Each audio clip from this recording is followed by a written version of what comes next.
नमस्कार किसान भाइयों, कार्यक्रम में आपका स्वागत है। किसान भाइयों, हमारे कृषि के कार्यों में समय समय पर ऐसे मोड़ भी आते हैं जब हमें किसी अनुभवी विशेषज्ञ की सलाह की आवश्यकता महसूस होती है। ऐसे में हमारा कार्यक्रम आपकी बहुत सहायता करता है। जी हाँ, हम अपने इस कार्यक्रम में समय समय पर ऐसी सभी जानकारियाँ समाहित करने का प्रयास करते हैं जो आपके कृषि कार्य में आ रही बाधाओं को दूर करके आपका मार्गदर्शन करती हैं। तो आइए ऐसी ही कुछ जानकारियों के साथ हमारा आज का कार्यक्रम शुरू करते हैं मंडी भाव के साथ खबरें खेती की से।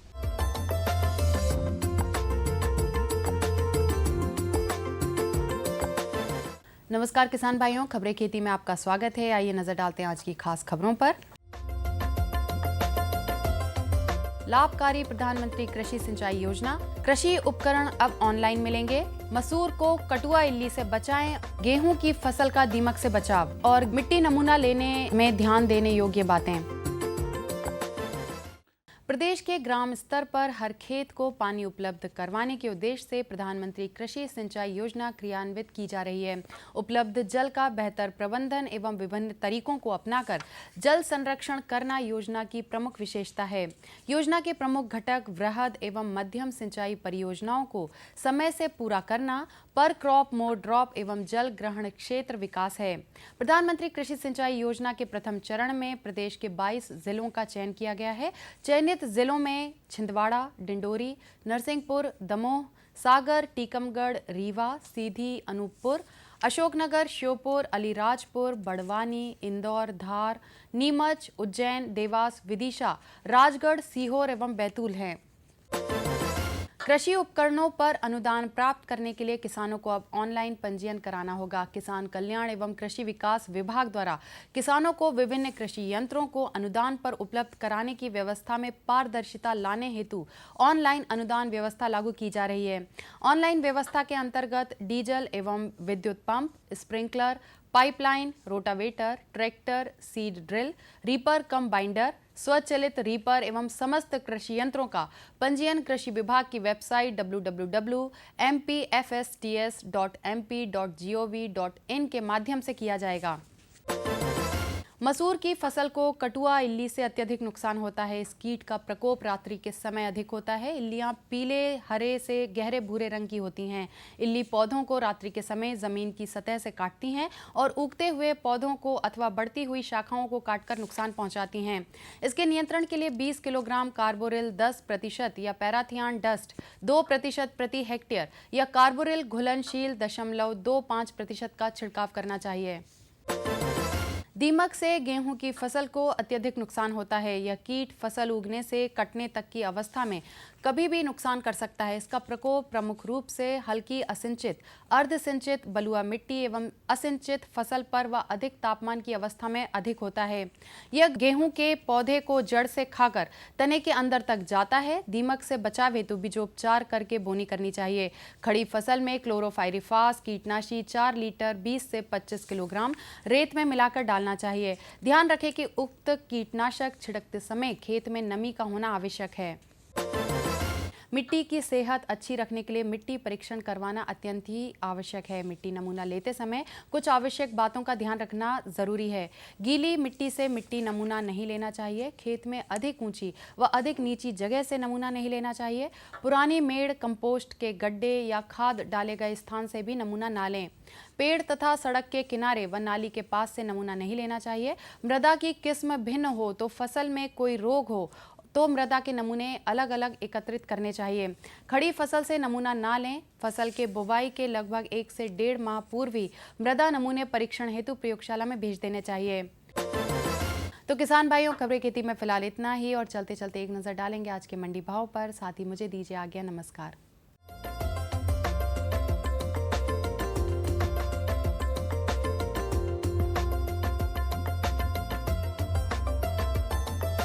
मक्का के भाव मंडियों में इस प्रकार रहे।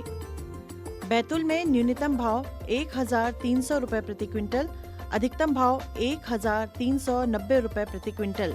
डिंडौरी में न्यूनतम भाव 1525 रुपए प्रति क्विंटल, अधिकतम भाव भी 1525 रुपए प्रति क्विंटल रहा। खंडवा में न्यूनतम भाव 1090 रुपए प्रति क्विंटल, अधिकतम भाव 1441 रुपए प्रति क्विंटल। मंदसौर में न्यूनतम भाव 1450 रुपए प्रति क्विंटल, अधिकतम भाव 1506 रुपए प्रति क्विंटल। धान के भाव मंडियों में इस प्रकार रहे। भोपाल में न्यूनतम भाव 1600 रुपए प्रति क्विंटल, अधिकतम भाव 1608 रुपए प्रति क्विंटल। रायसेन में न्यूनतम भाव 1300 रुपए प्रति क्विंटल, अधिकतम भाव 1828 रुपए प्रति क्विंटल रहा।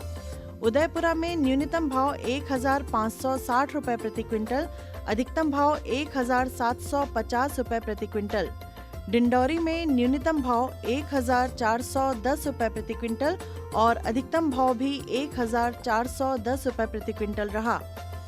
गेहूं के भाव मंडियों में इस प्रकार रहे। आगर में न्यूनतम भाव 1542 रुपए प्रति क्विंटल, अधिकतम भाव 1585 रुपए प्रति क्विंटल। बदनावर में न्यूनतम भाव 1630 रुपए प्रति क्विंटल, अधिकतम भाव 1935 रुपए प्रति क्विंटल।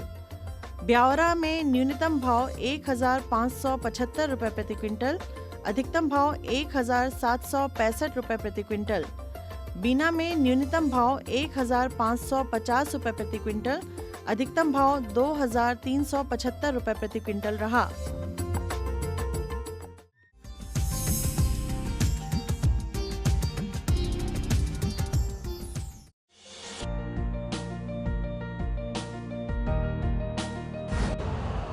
यूरिया का स्वदेशी उत्पादन 70 लाख टन बढ़ाने के लिए 6 उर्वरक संयंत्रों का उद्धार किया जा रहा है। FCIL के गोरखपुर, सिंदरी, तलचर और रामागुंडम संयंत्र, HFCL की बरौनी इकाई और BVFCL की नामरू फोर्थ। सोने पर सुहागा ये है कि देश में अब बनेगा सिर्फ नीम लेपित यूरिया, क्योंकि इससे होगा किसानों का फायदा ही फायदा। अनाज का उत्पादन 10% तक बढ़ेगा। बढ़ेगी 10 से 15% नाइट्रोजन क्षमता। अरे सुन तो। मुझे क्या सुनाना चाहते हो? जो सुनाओ मेरी सौतन को। किसको? अरे वही तुम्हारा मोबाइल फोन जिससे सुबह शाम दिन रात चिपके रहते थे और कहते थे किसान कॉल सेंटर से बातें हो रही हैं। अच्छा ये बात है। हाँ क्यों, क्या हुआ? अब बात नहीं होती क्या? अब तो झट से बात हो जाती है। ऐसा क्या? हाँ, अब तो ज्यादा लाइनें और खास तकनीक के कारण खेती के माहिरों से तुरंत बात हो जाती है। और अगर कभी लाइन व्यस्त हो तो अपनी समस्या फोन पर रिकॉर्ड करा दो, वहाँ से फोन आ जाता है और समस्या की हल का मैसेज भी आ जाता है। ये देखो आ गया। अरे वाह, इसका मतलब इंतजार की घड़ी अब खत्म। हाँ, तभी मैं सोचूं कि आजकल मुझ पर इतना प्यार क्यों आ रहा है। कृषि संबंधी समस्याओं का अपनी भाषा में तुरंत हल पाने के लिए पूरे भारत में किसी भी फोन से हेल्पलाइन नंबर पर संपर्क करें। किसानों का दोस्त किसान कॉल सेंटर। ये बदलाव क्या है भैया? ये बड़े काम की चीज है। इंसान की सोच में अगर बदलाव आ जाए तो सब कुछ मुमकिन है, सब कुछ संभव है। अब ये बदलाव फिर आ रहा है। हर सूरत की मुस्कान में वो आपको दिखाई देगा। तो चलिए एक नई शुरुआत करते हैं, कुछ बदलाव करते हैं। दूरदर्शन किसान, एक नया चैनल जहां बातें होंगी बदलाव की और आपके कल की बेहतर शुरुआत की। छेड़ो बातें बदलाव की।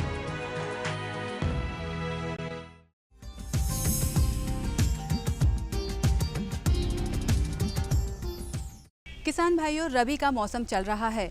मौसम में होने वाले उतार चढ़ाव से निश्चित ही आपकी फसलों को नुकसान पहुंचता है, लेकिन यदि सही ढंग से सही जानकारी के साथ आप सामयिक कार्यों को क्रियान्वयन में लाएंगे तो आप होने वाले नुकसान से बच सकते हैं और निश्चित ही आप अच्छी फसल पाने के हकदार होंगे। गेहूं में सामयिक कार्य कैसे करें, आइए जानते हैं हमारे विशेषज्ञ डॉक्टर संजीव वर्मा जी से। सबसे बड़ी एक दिक्कत किसान भाइयों इस समय आ रही तापमान के उतार चढ़ाव में, तो हम उस पर भी चर्चा करेंगे कि इस समय हमारी की गेहूं की फसल में तापमान के उतार चढ़ाव के समय किस बात का ध्यान देना है। दूसरी बात है, इस समय गेहूं की फसल बढ़वार की स्थिति में है, खरपतवार भी प्रबंधन हमें करना होगा। साथ ही साथ जो जल प्रबंधन की भी बात आती है और उर्वरक प्रबंधन की बात आती है। तो सबसे पहली बात हम करेंगे किसान भाइयों, सबसे पहले जो हमारा गेहूं की फसल बरबहार की अवस्था में है उसमें खरपतवारों का प्रबंधन, समुचित प्रबंधन के लिए हमें सबसे पहली बात, हम आमतौर पे ध्यान नहीं देते हैं किसान भाइयों। गेहूं की फसल में यदि हम हैंड व्हील हो, 22 से 25 दिन की फसल जब हो तो उस समय हैंड व्हील हो या कुल्फा चलाएं तो उससे बहुत अच्छा उत्पादन होता है। टिलरिंग या कंसों की संख्या बढ़ जाती है, नमी का संरक्षण होता है और अच्छा उत्पादन भी मिलता है। साथ ही साथ जो आपकी इस स्थिति जैसे तापमान में वृद्धि हो रही है तो नमी तेज़ी से खेतों से जाती है। यदि हैंड व्हील हो ऐसी स्थिति में चला दें तो काफ़ी हद तक नमी का संरक्षण खेतों में होता है। दूसरी बात आती है वो है हमारे इस समय जो स्थिति बन रही है कि इसके साथ साथ हम रासायनिक विधियों से भी खरपतवारों का प्रबंधन कर सकते हैं, जिसमें हमारा सामयिक विधि ऐसी अपनाएं कि चौड़ी पत्ती वाले और सकरी पत्ती वाले दोनों तरह के खरपतवार नष्ट हो जाएं। इसके लिए हमें सल्फोसल्फ्यूरॉन और मेटसल्फ्यूरॉन इथाइल दोनों जो दवाई हैं, सल्फोसल्फ्यूरॉन मेटसल्फ्यूरॉन मिथाइल, ये 2 दवाइयों का यदि मिश्रण हम लेंगे, लगभग 20 ग्राम दवा हमें प्रति हेक्टेयर इसकी मात्रा लगती है। 8 ग्राम दवा प्रति एकड़ के मान से इसका हमें छिड़काव करना चाहिए। लगभग 25 से 30 दिन की अवस्था जब फसल की हो उस समय हमें इसका छिड़काव खेत में कर देना चाहिए। प्रथम सिंचाई के तत्काल बाद हमें यदि दवा का छिड़काव कर दें तो बहुत अच्छे इससे रिजल्ट मिलते हैं। और ध्यान रहे उस समय चूँकि प्रथम सिंचाई हो चुकी होती है तो खेत में नमी भी काफ़ी मात्रा में बनी रहती है। तो ये खरपतवार प्रबंधन की बात हुई। दूसरी बात आती है किसान भाइयों वो है जल प्रबंधन की। गेहूं की फसल में लगभग 6 सिंचाइयाँ हमें लगती हैं सिंचित अवस्था में। रेनफेड जो हमारे किसान भाई गेहूं लेते हैं वो 1 सिंचाई देते हैं या 2 सिंचाई देते हैं, परंतु जो सिंचित अवस्था में हमें 6 सिंचाइयाँ गेहूं की फसल में लगती हैं। जो सिंचित किस्में हैं जिसमें GW 322, GW 273 आदि जो किस्में हैं, HI 1544 किस्में हैं, ये सिंचित किस्में हैं। अभी एक और उन्नत किस्म गेहूं की इस वर्ष आई है जो लगभग 70 से 75 कुंटल उत्पादन देती है, वो है MP 8233। ये आने वाले वर्षों में किसान भाइयों को मिलेगी और ये भी सिंचित किस्म है। तो इसमें हमको सबसे ज़्यादा आवश्यकता पड़ती है वो सिंचाई की अवस्थाओं की। तो किसान भाइयों यदि हम 6 सिंचाई हमारे पास उपलब्ध नहीं है और पानी हमारे पास पर्याप्त मात्रा में उपलब्ध नहीं है और 3 सिंचाइयाँ भी हमारे पास यदि उपलब्ध है तो हम क्रांतिक अवस्थाओं में हमें सिंचाई देना चाहिए, जिसमें प्रथम अवस्था आपकी आती है जड़ विन्यास अवस्था जो 22 से 25 दिन की अवस्था में आती है। दूसरी अवस्था सिंचाई की आती है वो आती है फ्लैग लीफ स्टेज या झंडी अवस्था, जिसको आम भाषा में किसान भाई डंडी अवस्था भी बोलते हैं। इस अवस्था में हमें सिंचाई, मतलब ये अवस्था लगभग 60 से 65 दिन में लगभग सभी किस्मों में आ जाती है। तो ये दूसरी क्रांतिक अवस्था है सिंचाई की। तीसरी अवस्था है दुग्ध अवस्था। जैसे ही हमारा फूल ख़त्म होता है गेहूं में, उसके बाद आती है दुग्ध अवस्था, मिल्किंग स्टेज जिसको हम बोलते हैं। इस अवस्था पे भी गेहूं में सिंचाई देना आवश्यक है। तो हम यदि 3 बार इन गेहूं की फसल में सिंचाई देंगे तो उससे भी हमें भरपूर उत्पादन प्राप्त होगा। तो जो किसान भाई जिनके पास पानी कम है वो 6 सिंचाइयाँ गेहूं में नहीं दे पा रहे हैं तो वो ये 3 क्रांतिक अवस्थाओं फिर से आपको बता दूं। पहली है जड़ विन्यास अवस्था 22 से 25 दिन, दूसरी अवस्था है 60 से 65 दिन जिसको हम झंडी अवस्था बोलते हैं या डंडी अवस्था, और तीसरी अवस्था है मिल्किंग स्टेज जिसमें दुग्ध अवस्था हम इसको बोलते हैं। तो इन 3 अवस्थाओं में यदि हम सिंचाई करेंगे तो निश्चित तौर पे अच्छा उत्पादन हमको प्राप्त मिलेगा। अगली बात आ जाती है उर्वरकों का प्रबंधन। एक बात और यहाँ किसान भाई बता दूं, यदि आप सिंचाई हो सके यदि आपके खेत में तो सिंचाई यदि आप स्प्रिंकलर या फव्वारा पद्धति से इस समय दें, क्योंकि तापमान में बहुत उतार चढ़ाव हो रहा है, वृद्धि काफ़ी हो रही है तापमान में। इस अवस्था में यदि हम स्प्रिंकलर सिस्टम से फव्वारा विधि से सिंचाई देते हैं तो हमें जो तापमान में काफ़ी हद तक नियंत्रण मिलेगा और जो आसपास के बढ़े हुए तापमान से भी निजात मिलेगी और गेहूं में उत्पादन अच्छा होगा। साथ ही उसकी जो समस्त अवस्थाएं हैं, टिलरिंग अवस्था हो या जड़ विन्यास अवस्था हो, जड़ विन्यास में अच्छी जड़ें और कंसे निकलेंगे। क्योंकि इससे फव्वारा पद्धति से सिंचाई देने से आसपास के जो तापमान में थोड़ा सा बदलाव आ जाता है और उससे हमारी जो गेहूं की फसल में काफ़ी अच्छी ओस भी पड़ती है और अच्छा ठंडक बनी रहती है। अगली बात आती है खरपतवारों का प्रबंधन, जो सबसे प्रमुख बात है और इसमें हमें जो बची हुई नाइट्रोजन की शेष मात्रा है जो लगभग हमारी गेहूं की फसल में जो आधी मात्रा रहती है नाइट्रोजन की, ये हमारी 60 किलोग्राम मात्रा जो शेष है, इसको हमें बची हुई मात्रा को 3 भागों में विभाजित करके प्रथम, द्वितीय और तृतीय सिंचाई पे हमें देना चाहिए। इसके अलावा फॉलियर स्प्रे के लिए 19-19-19, 18-18-18 NPK भी आ गए हैं, उनको हमें गेहूं में फॉलियर स्प्रे देना चाहिए। 30 से 35 दिन की अवस्था में 2 किलोग्राम प्रति एकड़ के हिसाब से 200 लीटर पानी में इसका छिड़काव 18-18-18 का करने से अच्छे रिजल्ट मिलते हैं। तो किसान भाइयों, जो बातें अभी गेहूं के प्रबंधन की मैंने बताई हैं, चाहे वो सिंचाई हो, सिंचाई की क्रांतिक अवस्थाएं, दूसरी बात आती है उर्वरकों का प्रबंधन, और अंतिम और प्रमुख बात है वो खरपतवारों का नियंत्रण। इन समस्त बातों का गेहूं की फसल में इस समय यदि आप ध्यान रखेंगे तो निश्चित तौर पे अच्छा उत्पादन प्राप्त होगा, अच्छी आर्थिक लाभ मिलेगा। धन्यवाद।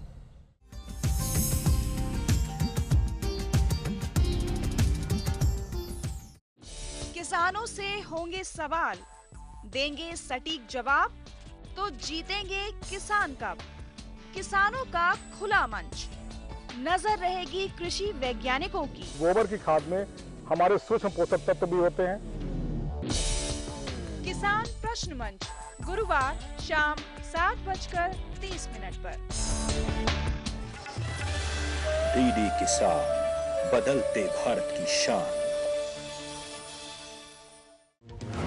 हम आ रहे हैं आपके गांव, सामान्य ज्ञान के पूछेंगे सवाल। भारत दूध उत्पादन में विश्व में किस नंबर पर आता है? और आपके ऑप्शंस हैं ए पहले, बी दूसरे, सी तीसरे या डी चौथे। सही जवाब दिया है। देखें घूमते फिरते रविवार सुबह 7:30 पर। डीडी किसान, बदलते भारत की शान। हर गांव को शिक्षा, हर हाथ को रोजगार, सुविधाएं बुनियादी हो या हो तकनीकों की भरमार, सांसदों की देखभाल से अब बनेगा स्मार्ट काम। डीडी किसान, बदलते भारत की शान।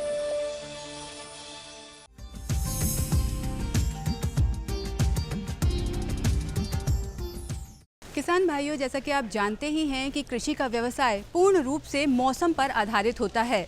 मौसम में होने वाले उतार चढ़ाव का खामियाजा आपकी फसलों को भुगतना पड़ता है। यदि समय रहते मौसम के स्वरूप को समझ लिया जाए और मौसम की सलाह पर अमल किया जाए तो निश्चित रूप से आप होने वाले नुकसान से बच सकते हैं। और हमारी भी यही कोशिश होती है कि समय रहते हम आपको मौसम की सही सलाह से अवगत करवा सकें। चर्चा करें कि जलवायु परिवर्तन क्यों हो रहा है, तो सबसे जो महत्वपूर्ण कारण है कि हम लोग वनों की अंधाधुंध कटाई कर रहे हैं तथा 1970 के बाद जो औद्योगिकरण का युग आया उसकी वजह से भी जो है जलवायु परिवर्तित हो रही है। इसके अलावा हम जो खेती कर रहे हैं वो भी सघन खेती कर रहे हैं, एनर्जी ऊर्जा से युक्त खेती कर रहे हैं, जिसकी वजह से भी जो जलवायु हमारी परिवर्तित हो रही है। जो जीवाश्म ईंधन है हमारे, जैसे पेट्रोलियम हो गया, कोयला हो गया, डीजल हो गया, इनका भी हम बेतहाशा उपयोग कर रहे हैं। जो वाहन है या भौतिक सुख सुविधाएं की वस्तु है वो भी दिन प्रतिदिन बढ़ती जा रही है, जिनकी वजह से जो ग्रीन हाउस गैसेस है या हरित गृह की गैसेस है उनका उत्सर्जन हो रहा है और जिसकी वजह से वायुमंडल का तापमान दिन प्रतिदिन बढ़ता जा रहा है। और इसे ही हम साधारण शब्दों में ग्लोबल वार्मिंग या वैश्विक तापमान में वृद्धि कहते हैं। तो ये भारत के लिए नहीं बल्कि पूरे विश्व के लिए एक चिंता का विषय है। अब मैं बता दूं कि ग्रीन हाउस गैसेस क्या होती है। ग्रीन हाउस गैसेस वायुमंडल में उपस्थित जलवाष्प के कणों के साथ में मिलकर एक मोटी परत बनाती है और ये ग्रीन हाउस गैसेस या हरित गृह की गैसेस की ये मोटी परत जो सूर्य की लघु तरंग दैर्घ्य है, पराबैंगनी किरण है, उनको वायुमंडल में नीचे आने से, ज़मीन पर आने से रोकती है तथा जो धरती की ऊष्मा या धरती से उत्सर्जित होने वाली दीर्घ तरंग दैर्घ्य की किरण है उनको वायुमंडल में ही रोक के वायुमंडल का तापमान बढ़ा रही है। यानी कि दूसरे शब्दों में हमें कहें तो जो धरती की ऊष्मा है उसको धरती पर ही रोककर पृथ्वी पर जो है जीने लायक जीवन तैयार कर रही है। तो अब हम इनकी जैसे सांद्रता की बात करें तो उस औद्योगिकरण से पूर्व यानी कि सन 1970 से पहले जो मुख्य ग्रीन हाउस गैसेस है कार्बन डाइऑक्साइड, उसकी यदि हम सांद्रता देखें तो ये 1970 के पहले करीब 280 भाग प्रति मिलियन थी और वर्तमान में यह करीब 400 भाग प्रति मिलियन हो गई है। इसी तरह से जो दूसरी महत्वपूर्ण गैस है हमारी ग्रीन हाउस गैस मीथेन, इसकी भी सांद्रता में काफ़ी वृद्धि हुई है। औद्योगिकरण से पूर्व इसकी सांद्रता लगभग 700 भाग प्रति बिलियन थी, जो कि अब बढ़कर 1745 भाग प्रति बिलियन हो गई है।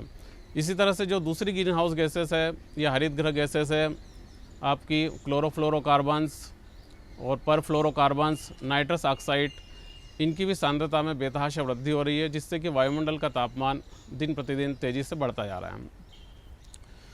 अब हम बात करें कि तापमान किस तेज़ी से बढ़ रहा है, तो एक संयुक्त राष्ट्र की संस्था IPCC inter governmental panel on climate change, जो जलवायु परिवर्तन के ऊपर काम करती है, उसकी एक 2006 में एक प्रकाशित रिपोर्ट प्रकाशित हुई थी, जिसके अनुसार 1956 से लेके सन 2006 तक यानी कि लगभग 100 सालों में जो वायुमंडल का तापमान है वो 0.74 डिग्री सेंटीग्रेड की दर से बढ़ चुका है।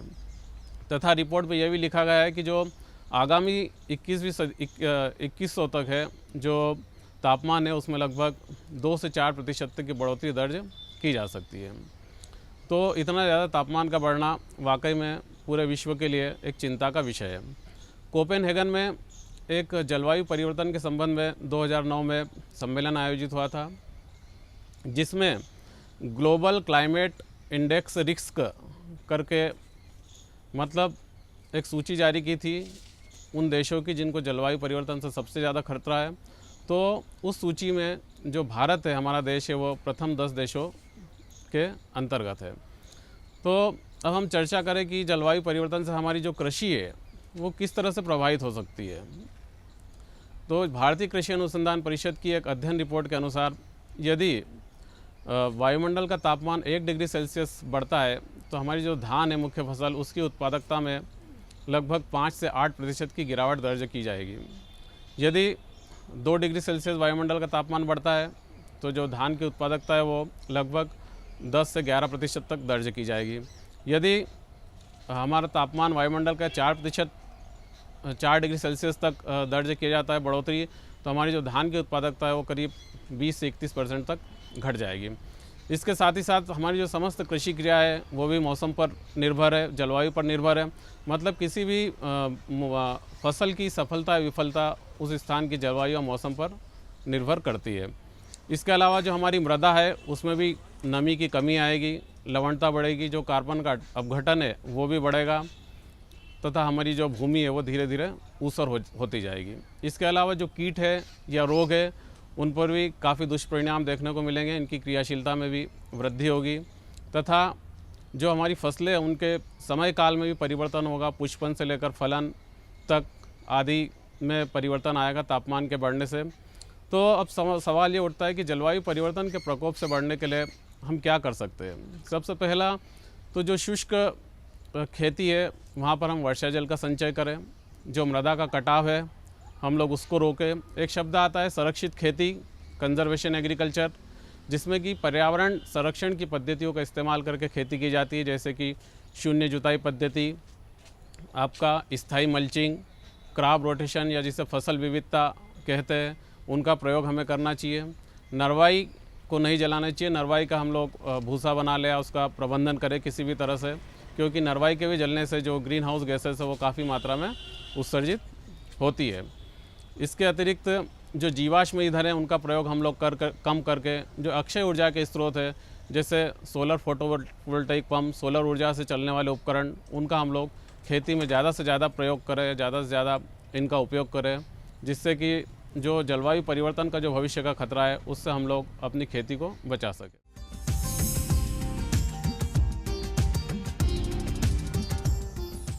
शहर से आया है ना तिवारी सेठ, वो जबरदस्ती हम किसानों की जमीन हड़पना चाहता है। रुपया चाहे ईमानदारी से कमाया जाए या बेईमानी से रुपया रुपया होता है। ऐसा रुपया कभी रास नहीं आता बड़े भैया। आप कौन? तेरे पति का बाप बोल रहा हूँ, समझा दे उसे। अगर वो अपनी जिद पर अड़ा रहा ना तो इसका अंजाम बहुत बुरा होगा। धरती की गोद में डीडी किसान, बदलते भारत की शान।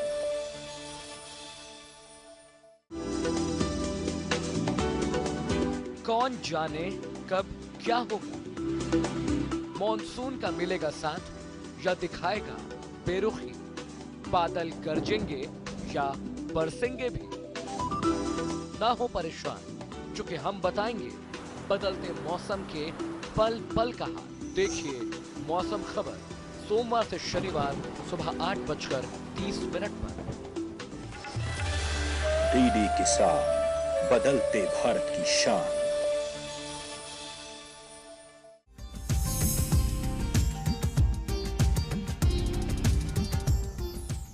तो किसान भाइयों, ये था हमारा आज का कार्यक्रम, जो कि हम उम्मीद करते हैं कि आपको ज़रूर पसंद आया होगा और आप इससे ज़रूर लाभान्वित होंगे। मैं निहारिका आपसे अनुमति चाहूँगी।